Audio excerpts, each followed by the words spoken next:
Alright, good afternoon, everybody. It is Friday here in Ohio, and it's been quite a few days since I did my last tasting, and a couple of reasons for that. One of which, we've had a little bit of some folks in my family have been kind of under the weather lately, and so they've been spending more time in all the spaces where I usually do my videoing, and I've been trying to stay out of the line of fire, so I don't come down with anything. And also because since they've changed, well, I mean, the state hasn't changed them specifically, but my local stores have all moved into reinstating some of the restrictions that they had last year to try to stop whatever virus thing is going around now. And that keeps me from doing a lot of in-person shopping in the liquor stores, unfortunately. So I'm kind of stuck with trying to do curbside pickup again, and so I made one last run before, like the day before they did all the restrictions back into place, and gathered up some few things, but I haven't had time to really open them up. So today I'm going to do that for you. And sitting here, I realize I have my bottles, I've got my water, I've got my water dropper, but I don't have anything to drink my samples out of. So I'm going to step out for like 5 minutes and go downstairs and get a glass or something, so I'm not just sipping straight from the bottle. And I will be back up, and I'll deal with all this laundry that's piled up around here too. And I'm going to be back up, so if you don't see me for a minute, I will be right back. Don't get worried.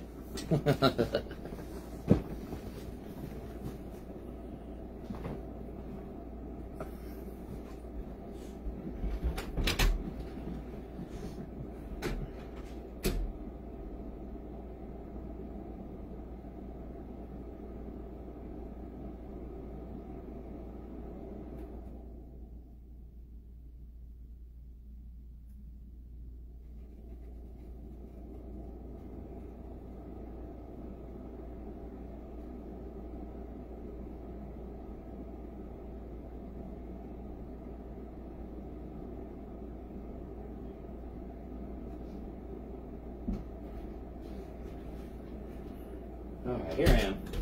You can hear me, but you can't see me. On the way. On the way. Alright, got my tin cup. I'm gonna get back around this chair here. Oh, goodness. It's not often that I forget something that I need for a tasting. We're up and downstairs, and it's hot today. It's hot. The air conditioner's on in here, and there's one downstairs, but there's not one that meets in the middle. So it's like airlocks going from this room to the landing, down the stairs, and back. Oh, it's tiring. You can tell I'm way out of shape because I get tired going up and down the stairs. Anyway, today I'm doing a tasting between two things that I have not had before. I have had something from this brand before, but I've never had these two expressions, and they usually weren't available at my local store, and they showed up, and I think I got there before, like, the early morning bourbon buyers got there. But that is the Maker's Mark Cask Strength Kentucky Straight Bourbon Whiskey, coming in at 107 proof. Pretty hefty. And its cousin, the limited edition Maker's Mark 46 Cask Strength. And this one's more. This one's 110 proof. And there you go. Two Maker's Marks today. I was looking at Maker's Mark because Ohio has a special selection. I think I mentioned it before in one of my previous videos. They have a special selection of only for this state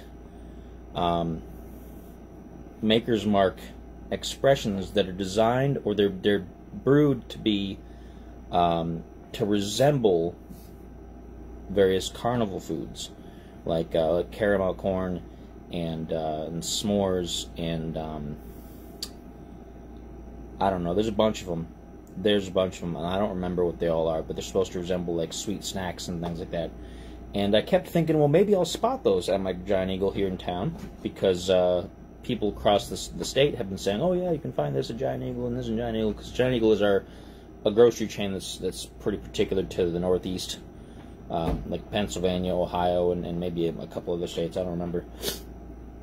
But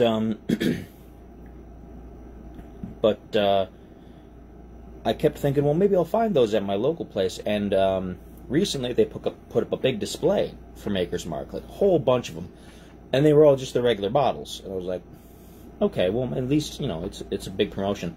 But they also have a sign up there that says no allocated bourbons. What that means is that location doesn't carry any of those special things that are allocated specifically for certain states or certain store chains.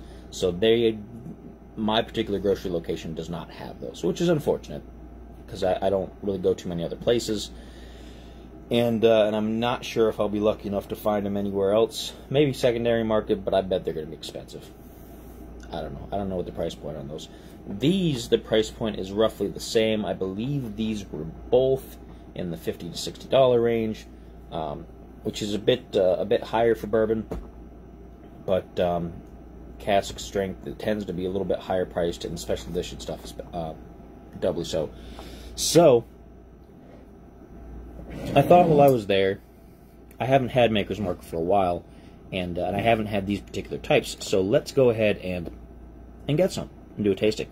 I picked these up, and I also picked up something else that I've been sipping on already, and I'll do that in another video, probably in another few days on its own, because it's pretty hefty as well. It's something that I hadn't tried before, and I never really thought about it, and then recently I had like kind of a geeky reason to buy some, so I bought it for that, and it ended up being pretty good. Hits you really hard though. It's higher proof than both of these, so that'll be in a future video. First, let's get into the Maker's Mark cask strength. One of the things I like about them is they all Maker's Mark bottles have this wax seal that they put on, which is pretty unique. There's not too many places do something like that. It does make it a little tricky to come off, but it is pretty awesome. And like I told you guys in videos past, I'm a big fan of presentation. I like a nice presentation, although you do tend to pay a little bit extra for presentation. Some things are more expensive simply because they come in a big fancy box or a can or something like that. So these I don't think really, I think wax for them is relatively cheap, since they wax all of their bottles, and so it's not so bad. And because of that, a lot of them are a twist cap and not a cork, which is interesting, because generally anything that's higher priced, or that's in like a nice glass bottle and that is a higher proof like that, it's usually always corked. And Japanese whiskey a lot of times will not use a cork. They'll use the twist off. So it's interesting that Maker's Mark does as well. Let's take a smell of that. I should have brought my tasting glass. I forgot my tasting glass. I just grabbed the closest thing I had, which was my tin cup. So let's take a sniff of the Maker's Mark cask strength. Again, this is 108.7 proof. And you can smell it. It's real bold. It's very bold. It has that definite bourbon, like deep brown sugar, really kind of like gets in you. Very, very deep, very bold. Let's go ahead and pour some of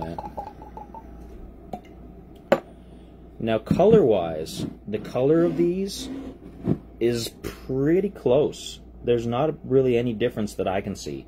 So as far as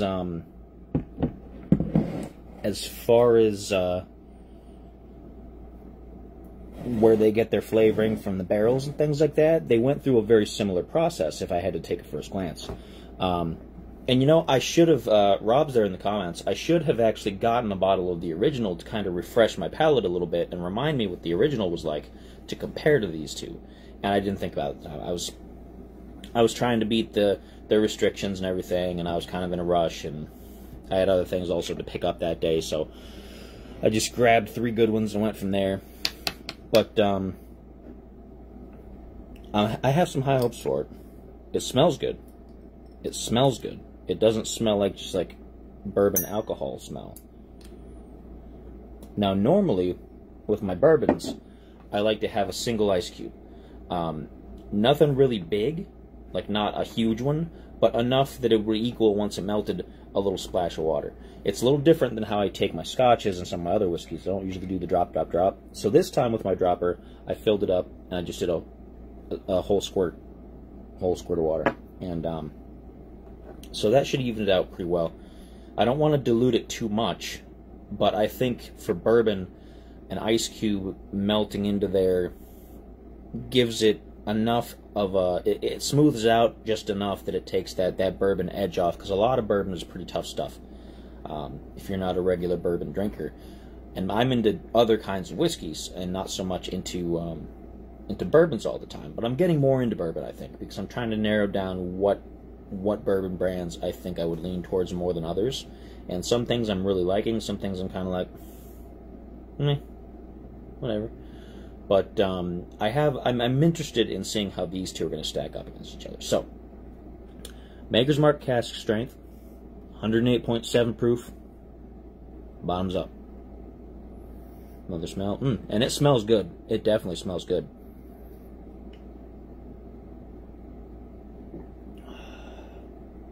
Whew, that's a bourbon. Whew, that hits you. It has a lot of fume, and it keeps on going. It's still, that's almost an eye waterer. It goes down pretty smooth, but it is like a hot rock, just like right on down.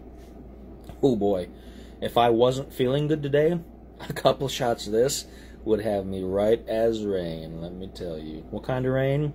A soft whiskey rain. So, yeah, it's very deep. It hits immediately. It doesn't creep up on you like some of the whiskeys I've had over the last few videos. They've kind of crept up on you and they've hit softer up front and then harder in the back. Don't make any jokes out of that. And this one, it gets you. It gets you right there. It gets that bourbon fume and that smell, but it has a good taste. It's very deep and complex in the taste. It has, I'm trying to place it. You guys know I'm kind of terrible at trying to describe what a flavor is like, because my taste buds just aren't. It's like your grandmother's fruit cake with a pellet of roasted peanuts and some elephant dirt. I don't know. I can't even come up with the right descriptive things, because none of that sounded delicious to me. I mean, maybe a fruitcake, but I'm going to take another taste of this before I decide. It is good, I think. I like it. This is almost like a... This is like a challenge whiskey. This is a challenge whiskey. This is what you would do if you were looking to get into trouble and you were looking into not having to go anywhere very soon after you had some of these. If you were going to be parked where you were at and you were like looking at your buddies and you're like, okay, I'll go first. Take a shot. You take a shot. You take a shot. I take a shot. Who falls over first? That's what this is. That's what this is. This is challenge bourbon. Where you just challenge everybody. It is not something that you that you're gonna have a couple of them be like, all right, I'm heading home. See you later, guys. Bye, bye. Nah, they pull you over for this. You're gonna be going overnight to county.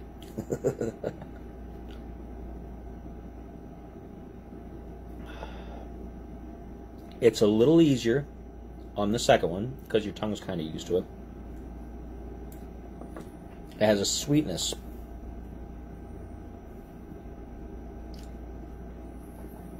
almost a root beer, like, aftertaste somewhere in the palate. I'm not saying you're going to be like, take a shot, be like, oh, I taste root beer, that's fantastic. No, it hits the same kind of taste buds that a root beer would taste, and it tastes almost like once it hits the back of your tongue, like there's some carbonation. Like if you take a big thing of something really heavily carbonated, like a heavily carbonated root beer, and you get all that fizz in the back.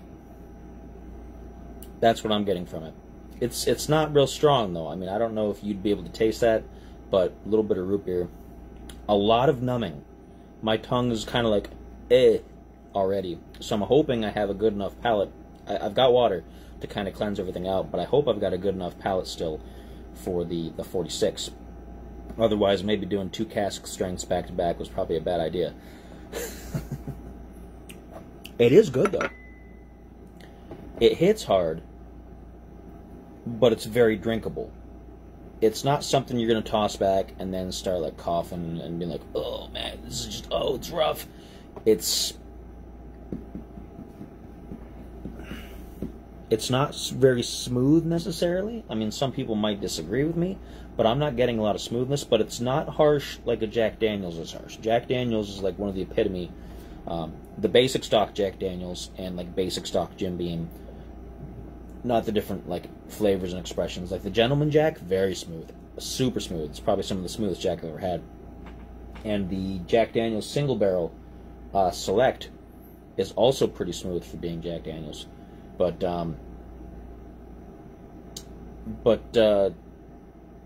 this is,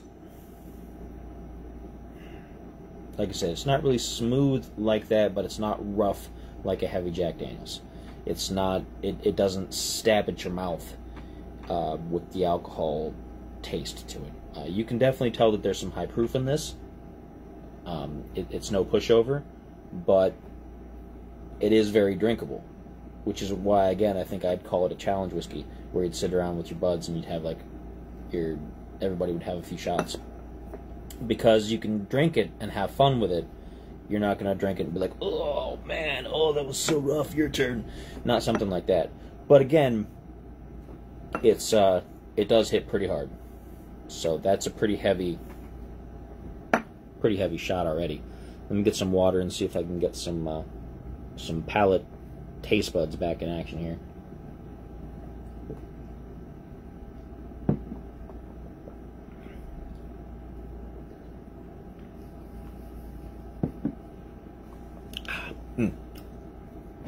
Alright, so the next one that I'm comparing it to, again, is the limited edition Stave Profile number 46, Cask Strength. And this one celebrates the brand's first innovation since their founding in 1953. And it's known as Bill Samuels Jr.'s Private Select. And Bill Samuels Jr. was their head distiller at the time. So let's go ahead and peel off the wax on that. It's a satisfying feeling, kind of peeling something like this. Now this one, interestingly enough, does have a cork. It does have a cork. And it's in there real good, too. Ooh, that's a pop. And that is definitely a different smell than the first one. It's already different. This one smells like alcohol. This one smells like it's proof. And I've used a couple names for that in the past. I call it the kerosene effect, or the nail polish remover smell, which is not an insult necessarily. There are a lot of really, really excellent spirits out there that when you first pop them open, you just smell nothing but alcohol. But once you get them in a glass or something like that, they really mellow out and they taste much better than they smell. Sometimes they don't. Sometimes you put them in the glass and all you taste is that kerosene nail polish remover alcohol taste and rubbing alcohol kind of stuff. And so it's real deceptive. And those are the ones that are kind of like, I stay away from those. Those ones they'll do the job if you're just looking to drink for a while.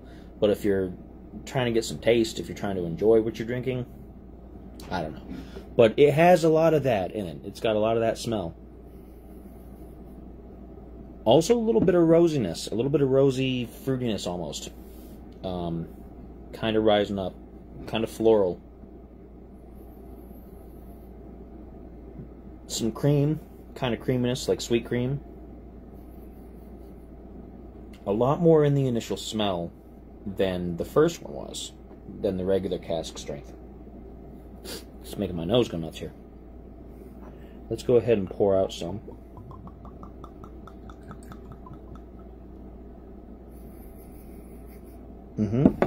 Yep. Yeah, after that initial bit of rubbing alcohol scent, it evens out.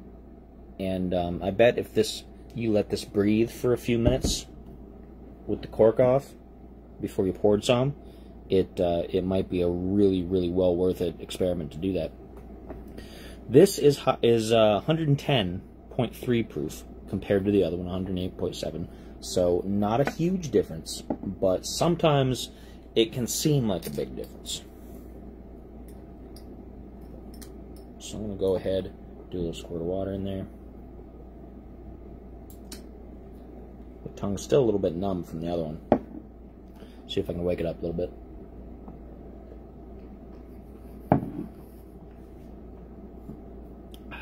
Okay. Let's see here.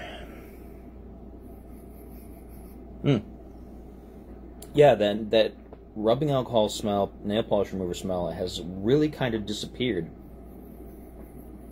I'm not smelling it much at all, which is very interesting. It means that there was a lot of fumes built up in the bottle from that. This is probably one of those things that if you leave it out for too long, uncovered, with no cork or anything in it, like if you left it out for a few days, it would probably start evaporating. Which isn't an indication of quality, good or bad necessarily.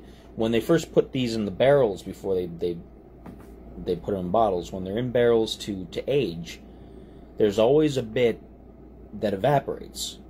People in the industry call it the angel's cut. And it evaporates away, and some barrels, depending, will lose almost a third of their contents depending on how long they're sitting on the shelf to evaporation, which you might think, wow, that's an awful lot. That must be expensive. Well, sure, but that's how it works. Nobody's been able to really figure out a way to stop that other than don't put it in a barrel and don't let it evaporate, which the nature of barrels makes it pretty much impossible.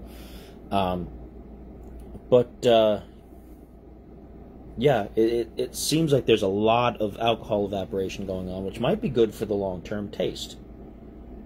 It might have been really deceptive when I first popped that cork, because I'm smelling a lot more smoothness. It smells really pleasant, actually. Nice floral notes, kind of rosy, a little bit of fruit, a little bit of dried fruit kind of stuff, which is marks of a pretty tasty bourbon. So I'm interested. So I guess I should just, quit talking and take a drink, huh?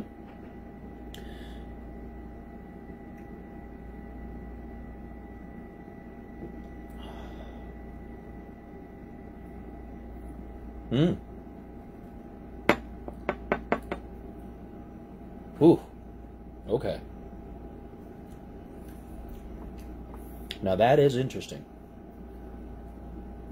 It does not hit as hard as the lesser proof cask strength until the end, after you've swallowed and after it's on its way down like a hot rock right into the chest there. Not as much numbing going on in my mouth. A lot more flavor. There's a lot more flavor in this in the forefront than the other one. The other one is more bold, like, hey, guess what? I'm a bourbon. Enjoy. This is more subtle. This is a lot more subtle by comparison, which is interesting because it's higher proof. There's a definite creaminess in there. a real definite dried fruit kind of feel.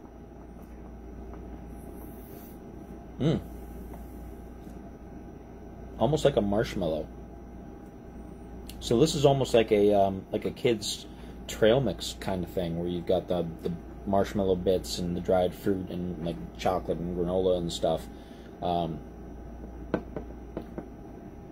This reminds me a lot of that. There's a lot of different flavors in there going on like that. I like this already better than I like the other one. The other one is what I would take for shots with my buddies. The first one is what I would say for myself. This is good stuff. This is real good stuff. And it's still pleasant after it's evaporated out of your mouth a little bit and after your palate's kind of been setting. Yep. A very fresh, kind of clean feeling afterwards. Not quite as viscous, not quite as oily as the first one. They pour about the same and they look the same. So I think that's deceptive. I don't think that's necessarily a difference in the actual thickness of the liquid, but taste-wise, this is much better, much better. And the other one wasn't bad, but this is great. This is good stuff.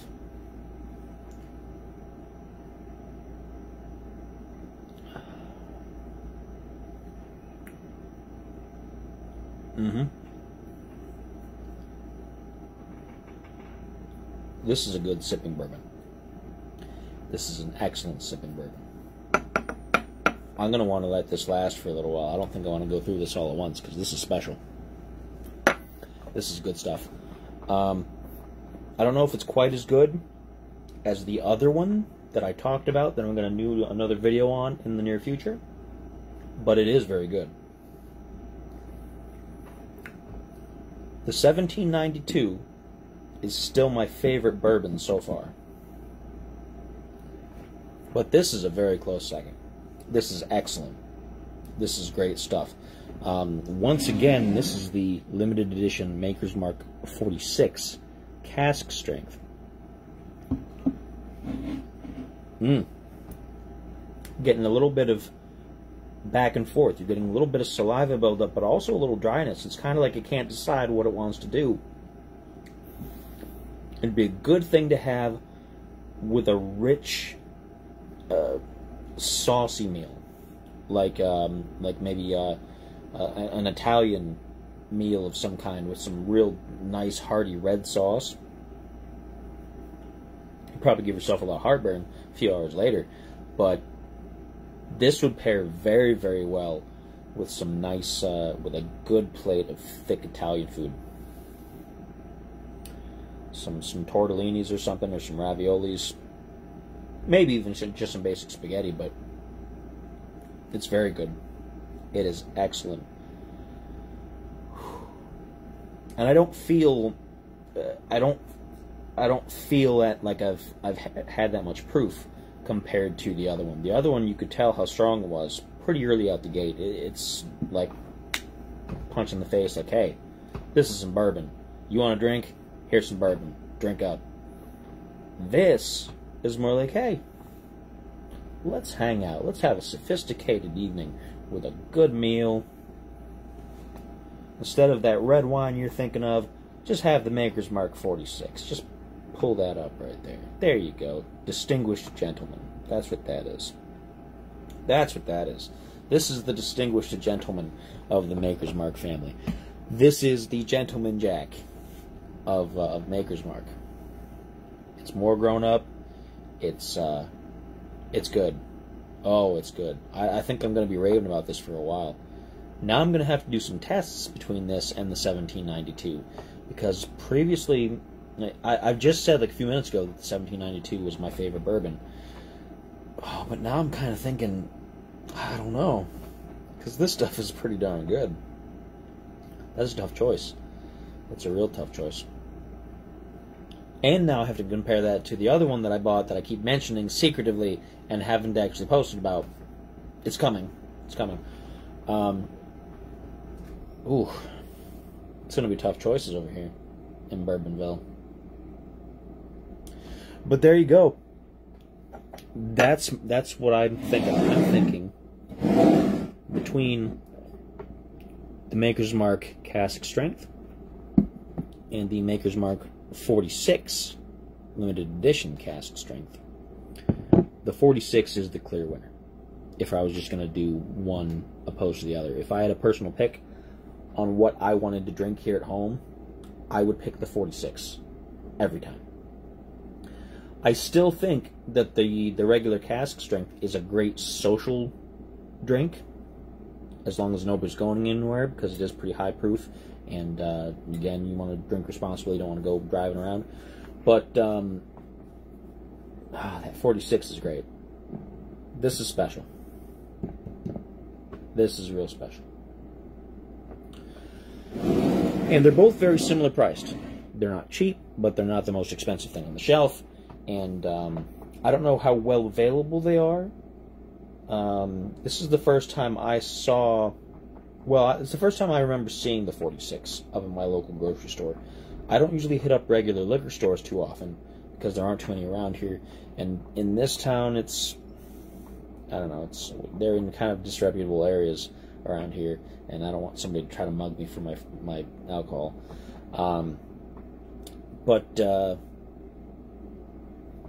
It's the first time I've seen it around here, so it might be a little more difficult to find in my local area.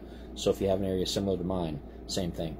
I know a lot of people go down to Kentucky and they do Maker's Mark distillery tours and tastings and things, and I'm sure you can probably get some direct from them. They probably have tons of it. But up here it's kind of difficult. But it's good. That is my choice out of those two as personal preference. I would take the 46 over the regular Cask Strength. If I was going out and having a get-together with other people and I didn't have any place to be, I'd take the regular Cask Strength. But if I wanted to have a nice, sophisticated evening, Maker's Mark 46 Cask Strength. That's what I'm saying. It's good. Oh, it's good. I want to have some more already, but it's just the middle of the day. I can't. I gotta wait till later. I gotta wait till later. I got too much stuff to do around the house today. But there you have it. Maker's Mark, head-to-head, Battle of the Bourbons. Cask Strength versus 46 Cask Strength. There's a clear winner in my mind. Get a couple bottles yourself. Tell me what you think. Until then, cheers.